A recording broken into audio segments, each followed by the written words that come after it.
citizenship. And Andy, let me just interrupt you for a moment here, because in my ear, the producer is saying that the birthright citizenship case is the first one. We do not know the result, yes, but that is coming. Shannon is looking at it now, Andy.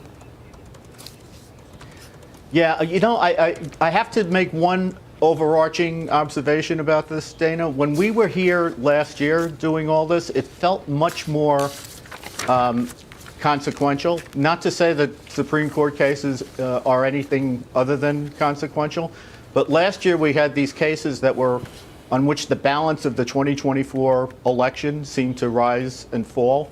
And I'm kind of thankful to be back in an environment where the Supreme Court is doing what the Supreme Court does, and it doesn't feel like the democracy itself hinges on it.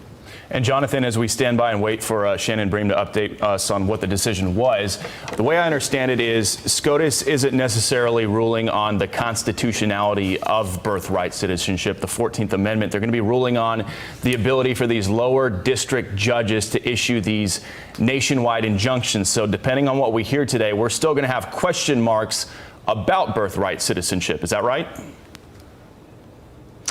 That's right. And with the national injunctions or universal injunctions issue, the justices obviously were concerned.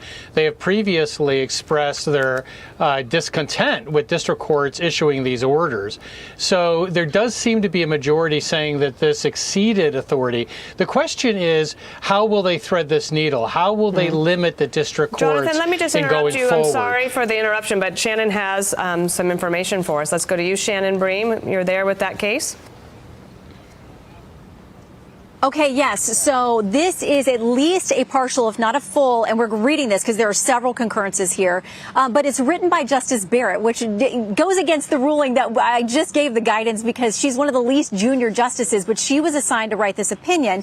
And essentially what she says some say that the universal injunctions give the judiciary a powerful tool to check the executive branch, but she says federal courts do not exercise general oversight of the executive branch. They resolve cases and controversies consistent with the authority Congress has given to them. When a court concludes the executive branch has acted unlawfully, the answer is not for the court to exceed its power, sounding very much like they are limiting these injunctions. We know here that they have granted at least partially the stay to these preliminary injunctions, but they say only to the extent that the injunctions are broader than necessary to provide complete relief to each plaintiff with standing to sue. They say the lower courts have to move expeditiously with respect to each of these plaintiffs. It says the injunctions are also stayed to the extent that they prohibit executive agencies from developing and issuing public guidance about the executive plans to implement the executive order. If you remember, part of this executive order on birthright citizenship, the stay was that the agencies that would be responsible for actually implementing the change with birthright citizenship, those agencies couldn't even start making a plan. So that part of it is lifted as well. We do see that the dissent here comes from the three justices you expect. It looks like Justice Sotomayor filed the dissent. Kagan and Jackson joined that. Justice Jackson also filed a dissenting opinion, but there are a lot of concurrences here.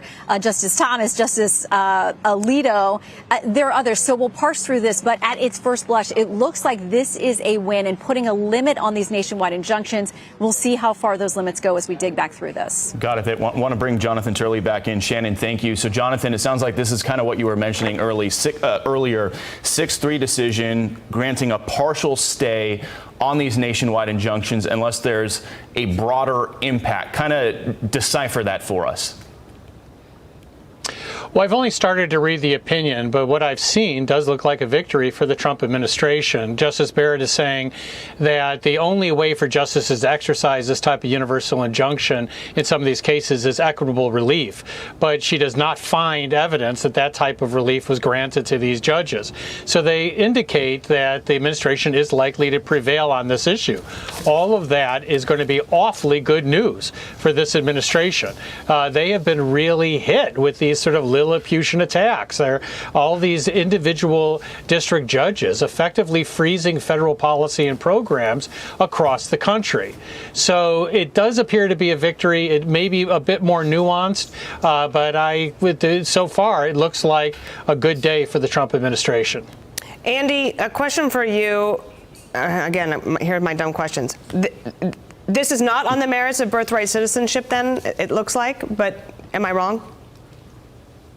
No, you're not wrong. I think this really, we never get to the merits because of the injunction issue. And it seemed to me that what made this case very interesting to people at the beginning was the birthright citizenship question and the very important question of whether that's compelled by the 14th Amendment or not.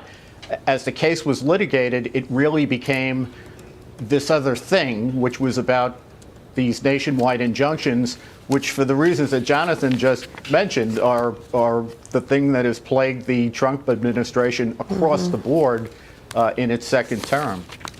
Andy, Jonathan, stand by. I want to bring in Shannon Bream once again. Shannon, I understand you're getting more details on the dissent in this case. Fill us in. Yeah. I always think it's helpful to turn there because you can get a sense of exactly what they're pushing back against with all these different concurrences. And what they said is, because remember, again, this comes to us in the vehicle of the birthright citizenship case. And the questions at oral arguments were, OK, what if district judges decide differently and they aren't able to give an order for the entire country? Would a child be born in New Mexico have a different right than one in New Jersey, depending on how those judges have ruled in different places? Justice Sotomayor, writing for the dissent, says the parents of children covered by what she's calling the citizenship order would be well advised to file promptly class action suits and to request temporary injunctive relief for the class pending class certification. And so she's saying, listen, if you're one of these parents who are worried about what's going to happen with the citizenship of your child, you should be out there filing so that there will not be this patchwork, that every district will have an opportunity to weigh in.